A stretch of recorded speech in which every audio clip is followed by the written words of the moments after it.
تنقید اچھے اور برے میں تمیز کرنے کا نام ہے۔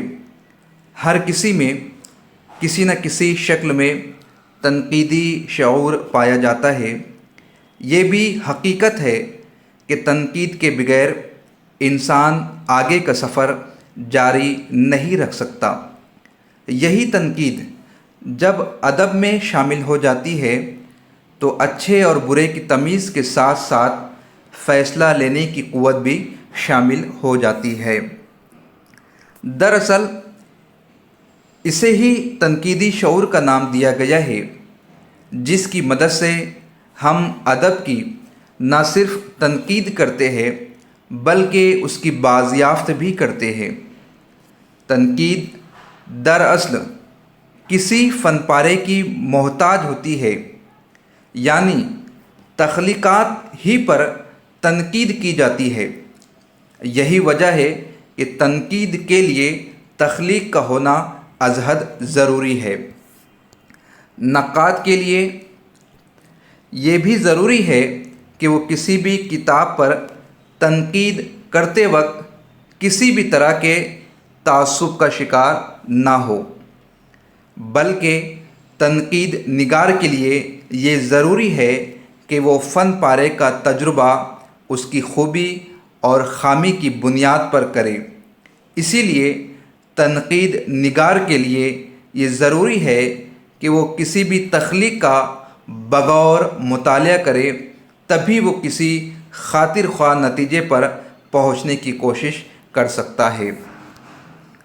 تنقید نگار کسی فن پارے کی خوبی اور خامی کا پتہ لگانے کے لیے، اس کی گہرائی میں پہنچنے کے لیے وہ فن پارے کو ہر طرح سے دیکھتا ہے، جانچتا ہے اور ان کی باریکیوں سے آگاہی حاصل کرتا ہے، اور پھر وہ فنکار سمجھنے کی کوشش کرتا ہے کہ اس کے بعد تنقید نگار اس کے ماحول اور عہد کا جائزہ لیتا ہے اور تمام علوم سے مدد لے کر فن پارے کی تہ تک پہنچنے کی کوشش کرتا ہے، اور اس کے بعد ہی وہ کسی نتیجے پر پہنچتا ہے۔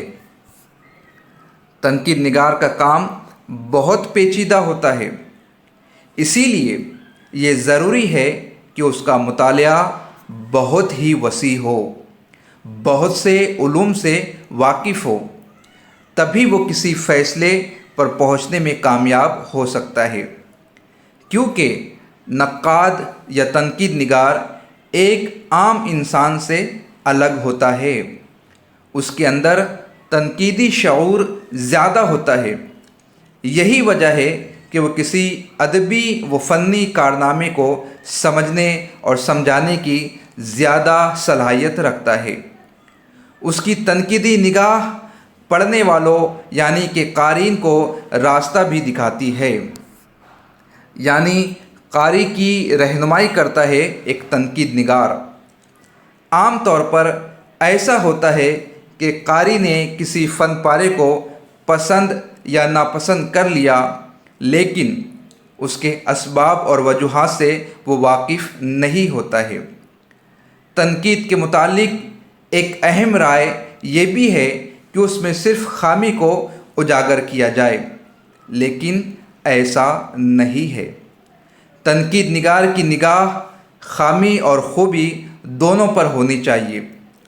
یہی وجہ ہے کہ ادبی تنقید کے اصول بھی بنائے گئے ہیں، اور اسی کو پیش نظر رکھ کر تنقید نگار کسی بھی فن پارے کا مطالعہ کرتا ہے۔ ادبی تنقید کا پہلا اصول یہ ہے کہ تنقید نگار فن پارے، تخلیق یا کتاب میں پیش کیے گئے مواد کو دیکھتا ہے اور اس مواد کو کس طرح پیش کیا گیا ہے اس پر خاص نظر رکھتا ہے۔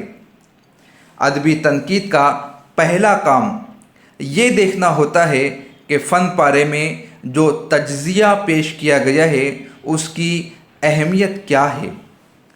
دوسرا قدم یہ ہوتا ہے کہ فنکار اپنے تجربے کو پر اثر انداز میں پیش کر سکا ہے یا نہیں، کیونکہ پیشکش ہی کسی بھی فن پارے میں دلکشی پیدا کرتی ہے۔ مجموعی طور پر تنقید کا مطلب کسی ادب پارے یا فن پارے کی خوبیوں اور کمزوریوں کا مطالعہ کرنا ہے۔ وسیع معنوں میں اس میں تنقید کے اصول قائم کرنا اور ان اصولوں کو تنقید میں استعمال کرنا بھی شامل ہے۔ گویا اس میں کچھ نہ کچھ فلسفہ بھی داخل ہو جاتا ہے۔ ساتھ ہی فن پارے کی اہمیت کا پتہ لگانا اور ان کی قدر شناسی بھی تنقید میں شامل ہوتی ہے۔ تنقید کا کام کسی مصنف کے کام کا تجزیہ، اس کی مدلل وضاحت اور اس کی جمالیاتی قدروں کے بارے میں فیصلہ کرنا ہوتا ہے۔ تنقید نگار کا کام فن پارے کی جانچ اور پرکھ ہے۔ اس حوالے سے یہ بھی کہا جا سکتا ہے کہ تنقید نگار ادب پارے کے مطلب کو قاری کے سامنے رکھ دیتا ہے۔ تنقید میں ادب پارے کی خوبیوں اور خامیوں پر رائے دینا، لیکن کسی اصول کی روشنی میں، خواہ وہ اصول جمالیاتی ہو، عقلی ہو یا فلسفیانہ ہو۔ تنقید نگار کے لیے یہ بھی ضروری ہے کہ وہ کسی تعصب کا شکار نہ ہو اور کسی بھی فن پارے کے تجزیے میں سائنسی طریقہ کار اور فلسفے کے اصول کو بروئے کار لائے۔ تنقید کو سائنس یا سائنسی عمل بھی کہا گیا ہے، یعنی کسی بھی فن پارے کا سائنٹیفک انداز میں تجزیہ کرنا کہا جاتا ہے۔ اس لیے مجموعی طور پر یہ کہا جا سکتا ہے کہ تنقید کا بنیادی کام نہ صرف فن پارے کی خوبی اور خامی کو نمایاں کرنا ہے، بلکہ اس کا ایک اہم مقصد یہ بھی ہے کہ اس فن پارے کے عناصر کو واضح کرے جس سے قاری اس طرف متوجہ ہو سکے۔